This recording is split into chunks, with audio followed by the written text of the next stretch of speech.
I'm Angel Jackson. I work for an organization called Collective Action for Youth. I'm a project associate. I'm also a mom, and I'm also a former foster youth.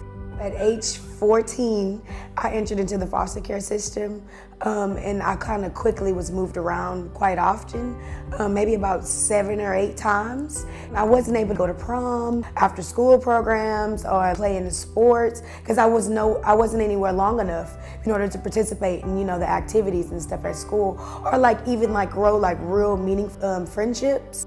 We need to make sure that kids in foster care are safe, that they're able to recover from their trauma. They're not bouncing around to different placements or sleeping in CPS offices or staying in dangerous facilities. But that's not enough. We need to make sure that we keep more kids out of foster care in the first place. We absolutely need to protect our children, but there's a better way to do it than having to remove them from their parents. Most of those cases are neglect cases. And sometimes we have neglect situations where the perception of whether or not neglect really occurred in a family that maybe has a different culture or maybe has other circumstances that are causing obstacles for them to thrive in the community. I would have rather stayed with my mom. I would have rather someone try to come in and help support my mother, give her wraparound services or kind of support the family. You still want to be a part of your family and grow with your family. What I love most about being a mom is having the opportunity to grow the relationship with him. I love watching him grow over the years. I even look at his little picture and I'm like, oh, he was I did that. Just providing him with love, I think is extremely important, because when you're in a foster home, you don't get that one-on-one connection. And being a mom, having that, our car rides to school, our car rides picking up, I take them out on little lunch dates. That quality time to me is extremely important. Now, there are times when CPS is going to have to remove kids from their homes when they're unsafe. But our big push has to be to better support families in the first place, because we all know that healthy home environments are what's best for kids.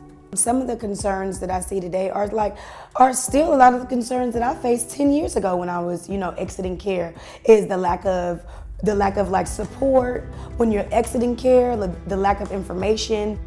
To be an advocate and an activist at the same time is extremely rewarding.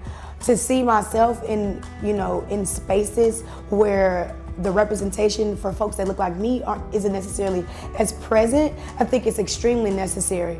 We need more organizations that are focused on youth that are in Texas. Texas Care for Children is right on the mark with the work that they're doing. It's extremely valuable work in order for us to get information on how we can better care for our youth in Texas. We want to make sure that we're impactful nationally, but we want to start in our home first.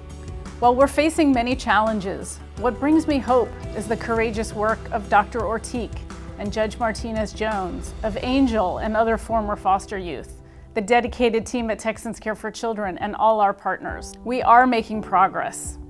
There's a saying I like: do what you can with what you have where you are. Each one of us has a role to play in making sure Texas kids and families are healthy and thriving and safe.